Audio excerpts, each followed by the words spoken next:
Assalamualaikum anak-anakku kelas 6 yang Bu Guru banggakan. Bagaimana kabar kalian hari ini? Baik, sehat, luar biasa. Coba sekali lagi tirukan dulu ya. Bagaimana kabar kalian pagi ini? Baik, sehat, luar biasa. Bagus sekali. Nah, sebelumnya ada pepatah yang mengatakan bahwa tak kenal maka tak sayang. Untuk itu, perkenalkan, nama Bu Guru adalah Bu Fitri. Anak-anakku yang pintar, walaupun pembelajaran kali ini masih dalam masa pandemi COVID-19, masih harus belajar dari rumah. Kalian semuanya harus tetap semangat ya belajarnya.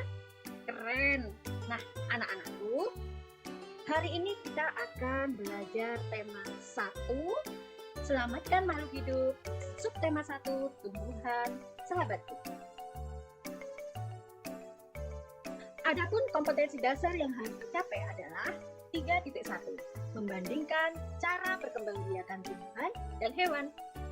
Anak-anakku yang cerdas, tujuan kita belajar hari ini adalah yang pertama, siswa mampu menjelaskan proses perkembangbiakan tumbuhan secara generatif. Yang kedua, siswa mampu menjelaskan macam-macam penyerbukan pada tumbuhan. Yang ketiga, siswa mampu menjelaskan proses perkembangbiakan tumbuhan secara vegetatif. Yang keempat, siswa mampu menjelaskan keuntungan perkembangbiakan tumbuhan secara vegetatif. Anak-anakku yang riang gembira, sebelum pembelajaran kita mulai, yuk kita bernyanyi bersama lagu Menanam Jagung ciptaan Ibu Su.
Nah, anak-anak, sudah siapkah kalian melanjutkan pembelajaran hari ini?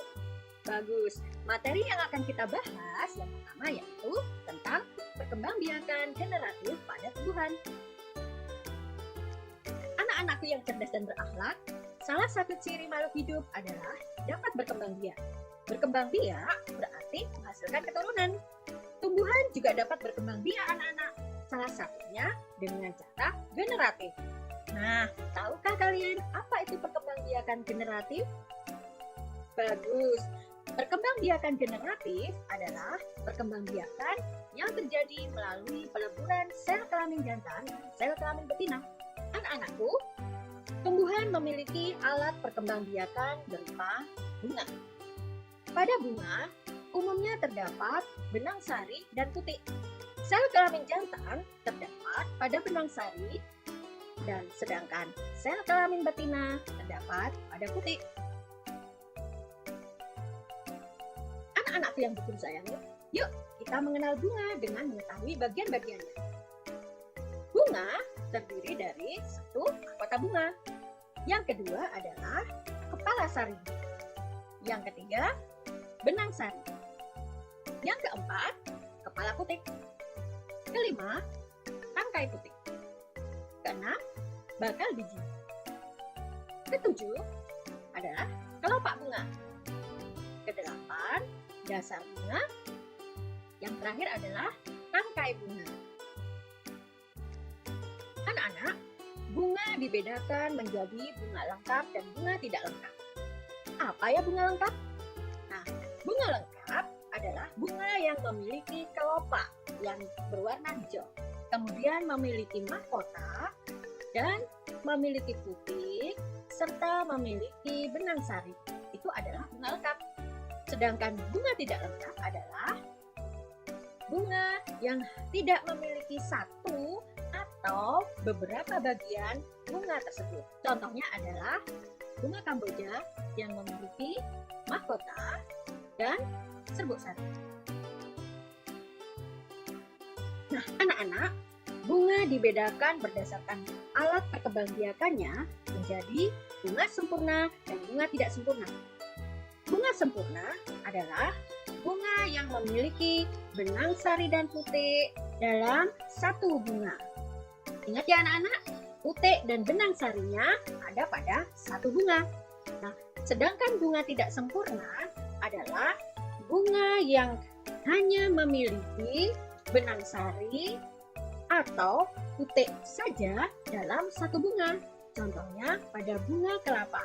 Di sini bunga kelapa hanya memiliki benang sari saja atau di sini hanya memiliki putik saja. Inilah yang dinamakan bunga tidak sempurna. Contoh tumbuhan yang berkembang biak secara generatif adalah tumbuhan durian, kemudian jeruk, kemudian mangga, kemudian rambutan, apel, dan masih banyak lainnya. Nah, anak-anak, selanjutnya kita akan belajar tentang macam-macam penyerbukan. Anak-anakku yang cerdas, sebelum kita mengetahui jenis-jenis penyerbukan pada tumbuhan, yuk kita cari tahu dulu bagaimana sih proses perkembangbiakan generatif pada tumbuhan. Awalnya terjadi peristiwa serbuk sari jatuh ke kepala putik yang dinamakan dengan proses penyerbukan. Nah, setelah itu serbuk sari atau sel kelamin jantan akan melebur dengan sel telur atau sel kelamin betina yang dinamakan dengan peristiwa pembuahan. Nah, setelah proses pembuahan akan menghasilkan zigot. Setelah itu zigot akan tumbuh menjadi embrio atau tunas tumbuhan yang ada di dalam biji. Nah, setelah itu bunga akan berubah menjadi bakal buah. Nah, di dalam bakal buah ini terdapat biji yang apabila biji ini ditanam akan tumbuh menjadi tumbuhan baru. Dan tumbuhan baru akan tumbuh menjadi tumbuhan dewasa anak-anak. Dan tumbuhan dewasa akan berbunga dan menghasilkan biji kembali. Begitu seterusnya. Sudah paham anak-anak? Masih semangat kan anak-anak? Bagus. Anak-anakku yang cerdas dan berkarakter, penyerbukan pada tumbuhan terjadi melalui berbagai cara. Nah, cara yang pertama adalah penyerbukan sendiri. Apa ya penyerbukan sendiri itu? Nah, penyerbukan sendiri adalah peristiwa jatuhnya serbuk sari ke kepala putik pada bunga yang sama. Ingat, jatuhnya serbuk sari ke kepala putik pada bunga yang sama. Kemudian, yang kedua adalah penyerbukan tetangga. Nah, penyerbukan tetangga ini adalah proses atau peristiwa jatuhnya serbuk sari ke kepala putik pada bunga yang masih satu tumbuhan atau satu pohon. Ya, kemudian penyerbukan silang. Apa ya penyerbukan silang itu? Pintar. Penyerbukan silang adalah peristiwa jatuhnya serbuk sari ke kepala putik bunga yang lain yang sejenis, tetapi berbeda tumbuhan atau berbeda pohonnya. Namun, tumbuhannya sejenis, ditandai dengan dua bunga yang sama. Nah, yang terakhir adalah penyerbukan bastar. Nah, penyerbukan bastar ini adalah penyerbukan di mana serbuk sari jatuh ke kepala putik pada bunga yang lain yang berasal dari tumbuhan yang berbeda varietasnya atau berbeda jenisnya. Di sini dapat ditunjukkan dengan dua jenis bunga yang berbeda. Inilah yang dinamakan dengan penyerbukan bastar. Nah, anak-anak, penyerbukan pada tumbuhan dapat dibantu oleh perantara seperti serangga, contohnya kupu-kupu dan lebah. Nah, dan masih banyak yang lain. Selain serangga, penyerbukan dapat dibantu oleh burung, oleh manusia, oleh air, dan oleh angin. Nah, anak-anak, Bagaimana? Sudah paham kan materi tentang perkembangbiakan generatif pada tumbuhan?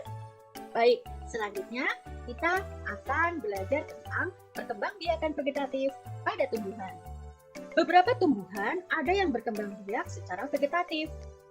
Perkembangbiakan secara vegetatif terjadi tanpa adanya peleburan antara sel kelamin jantan dan sel kelamin betina. Perkembangbiakan secara vegetatif bertujuan untuk menghasilkan tumbuhan baru atau tumbuhan dengan sifat yang baru. Perkembangbiakan vegetatif terjadi secara alami dan buatan anak-anak. Nah, sekarang kita pelajari dulu perkembangbiakan vegetatif secara alami. Dapat terjadi dengan cara 1. Tunas. Contoh tumbuhannya adalah pinter, pohon pisang. Yang kedua adalah tumbuhan daun suji atau biasa dikenal dengan pandan suji. Cara yang kedua dengan cara umbi lapis. Contoh tumbuhan yang berkembang biak dengan vegetatif alami umbi lapis adalah bawang merah, bawang putih, dan juga bawang bombay. Yang ketiga adalah dengan cara umbi batang anak-anak. Contoh tumbuhannya adalah kentang, kemudian ubi jalar, dan lain-lain. Yang keempat adalah umbi akar. Apa ya kira-kira tumbuhan yang berkembang biak dengan cara umbi akar? Pinter, singkong, kemudian lobak, wortel, dan lain sebagainya. Nah, anak-anakku, cara yang kelima adalah dengan cara gerage. Tumbuhan yang berkembang biak dengan cara gerage adalah rumput teki dan stroberi. Cara yang keenam adalah dengan akar tinggal. Kira-kira apa ya tumbuhan yang berkembang biak dengan cara akar tinggal? Pinter, ini adalah tumbuhan kunyit, kemudian jahe dan laos atau lengkuas. Yang terakhir adalah dengan cara spora anak-anak. Tumbuhan yang berkembang biak dengan cara spora adalah pinter, ini adalah lumut. Yang kedua adalah tanaman paku sarang burung. Dan masih banyak contoh-contoh yang lainnya yang bisa kalian cari di sumber-sumber yang lain. Anak-anak, misalnya pada umbi batang, mengapa umbi batang dapat digunakan untuk berkembang biak? Karena pada umbi batang tumbuh tunas yang dapat tumbuh menjadi tanaman baru. Di ujung batang terdapat belenggu di mana di situ tersimpan cadangan makanan. Anak-anak, selain perkembangbiakan vegetatif alami, yang kedua adalah perkembangbiakan vegetatif buatan. Perkembangbiakan vegetatif buatan ini dapat terjadi dengan cara cangkok. Nah, tumbuhan yang berkembang biak dengan cara dicangkok adalah rambutan, kemudian mangga, dan juga jambu. Masih banyak yang lainnya. Cara yang kedua dengan cara pintar setek batang. Contoh tumbuhannya adalah singkong, kemudian mawar, dan lain-lain. Yang ketiga adalah dengan cara setek daun. Contoh tumbuhan yang berkembang biak dengan setek daun adalah cocor bebek dan begonia. Cara yang keempat, pintar dengan cara merunduk. Contoh tumbuhannya adalah stroberi. Sudah pernah melihat tumbuhan stroberi? Pintar. Kemudian tumbuhan atau bunga bougainville. Cara yang terakhir yaitu dengan cara menempel atau okulasi dan menyambung. Kira-kira tumbuhan apa ya yang berkembang biak dengan cara menempel dan menyambung? Pintar, tumbuhan durian dan mangga. Masih banyak contoh-contoh yang lainnya. Nah, anak-anak masih semangat kan belajarnya? Pintar. Yang terakhir kita akan mempelajari tentang keuntungan perkembangbiakan secara vegetatif. Keuntungan perkembangbiakan tumbuhan dengan cara cangkok, setek, merunduk, dan okulasi serta menyambung adalah 1. Dapat menghasilkan tumbuhan anakan atau tumbuhan baru yang persis dengan tumbuhan ibunya. Yang kedua adalah dapat menghasilkan tumbuhan anakan atau tumbuhan baru dengan lebih cepat, jadi nggak perlu nunggu lama. Yang ketiga adalah menghasilkan tumbuhan yang sulit tumbuh dari benih anak-anak, contohnya bunga anggrek. Yang terakhir adalah dapat mengendalikan kualitas tumbuhan asli yang dihasilkan. Nah, bagaimana anak-anak? Apakah kalian sudah paham tentang materi perkembangbiakan tumbuhan secara generatif dan vegetatif? Bu Guru yakin kalian semua tadi sudah menerima penjelasan dari Bu Guru. Nah, untuk memperdalam pemahaman kalian tentang materi yang telah kita pelajari, saatnya kita kuis. Silakan siapkan alat tulis kalian, lalu tulis pertanyaan-pertanyaan berikut ini. Yang pertama adalah, apa yang kalian ketahui tentang penyerbukan? Yang kedua, tuliskan proses perkembangbiakan generatif pada tumbuhan. Yang ketiga, jelaskan yang dimaksud dengan bunga sempurna dan bunga tidak sempurna. Dan yang terakhir adalah, mengapa ya umbi batang dapat digunakan untuk berkembang biak? Nah, silakan dikerjakan di buku tulis kalian dan dikumpulkan pada Bapak Ibu guru kalian masing-masing. Selamat belajar ya anak-anakku yang Bu Guru banggakan. Oh iya, sebelum Bu Guru akhiri pembelajaran hari ini, Bu Guru tidak bosan-bosannya mengingatkan kalian agar selalu menerapkan protokol kesehatan 4M untuk mencegah penyebaran COVID-19. Yang pertama adalah mencuci tangan menggunakan sabun dan air mengalir sesering mungkin. Yang kedua adalah memakai masker. Yang ketiga, menjaga jarak minimal 1 meter. Yang keempat adalah menghindari kerumunan. Nah, anak-anakku yang hebat, tetap semangat ya belajarnya, walaupun belajarnya dari rumah. Terima kasih kalian sudah menyimak video ini, dan sampai jumpa di video-video selanjutnya. Wassalamualaikum warahmatullahi wabarakatuh.